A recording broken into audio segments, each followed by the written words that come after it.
My name is Thelma Appel. I'm a visual artist and widow of the sculptor Isaac Witkin. Isaac was my first husband and close friend.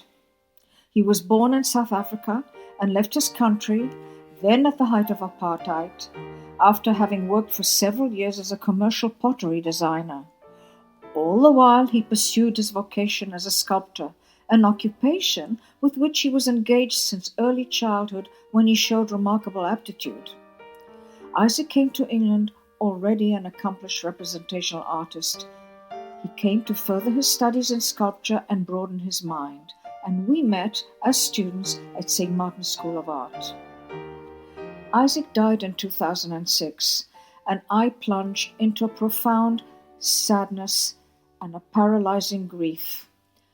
Our daughter, Tamar, a musician and a professional psychic tarot reader, suggested that I looked into the symbolic language of the major arcana in the tarot to connect Isaac's life and work with my understanding of an archetypal human experience. I liked that idea.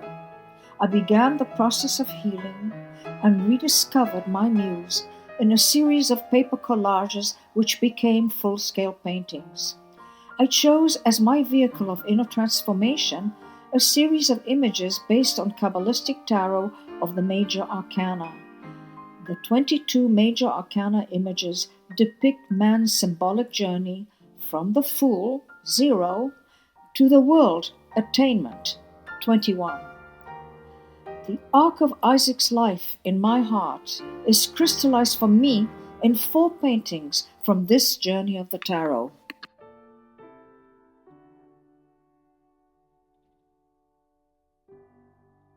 The Fool, 0, the beginning. This was Isaac when I first met him. He was young, gifted, hopeful, and full of promise. The Fool is childlike. He's playful, a neophyte. Standing at the edge of a precipice, a small dog, his conscience, is barking at his heels to warn him of danger. But the Fool, heedless, takes a leap of faith with great enthusiasm. Isaac, having been an artist all his life, retained a playfulness and an innocent worldview. He was trusting and giving and expected others to reciprocate with the same generosity of spirit that he offered them, leading, alas, to many disappointments.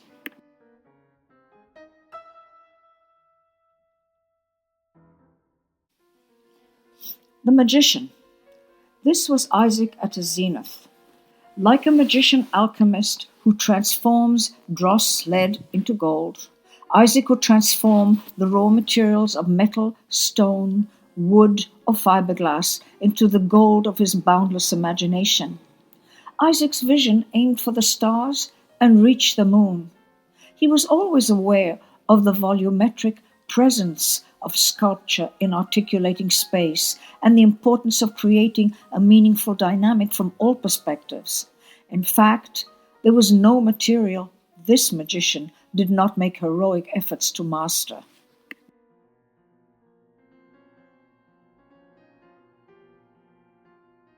The Hermit. Like one of his heroes, the sculptor David Smith, Isaac romantically envisioned himself as the lone sculptor isolated in the surrounding landscape, with outdoor sculptures scattered around his studio like cattle grazing in a field.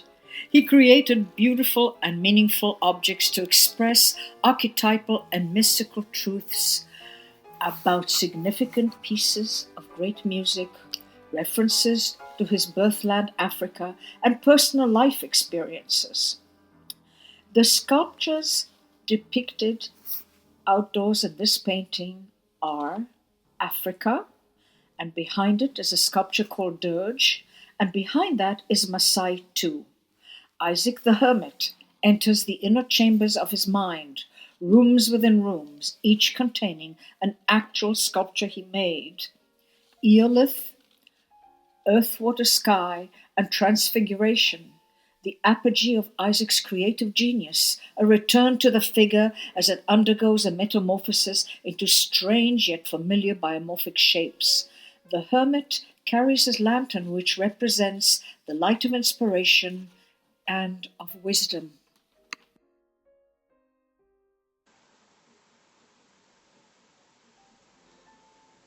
Death. Physical death is the inexorable reality of every living human being. Isaac is in this mass of humanity. He is smiling, transcending death. He raises his fist almost in defiance of it. His physical body is gone, but his spirit and the uniqueness of his profound contribution to the language of sculpture remains eternal.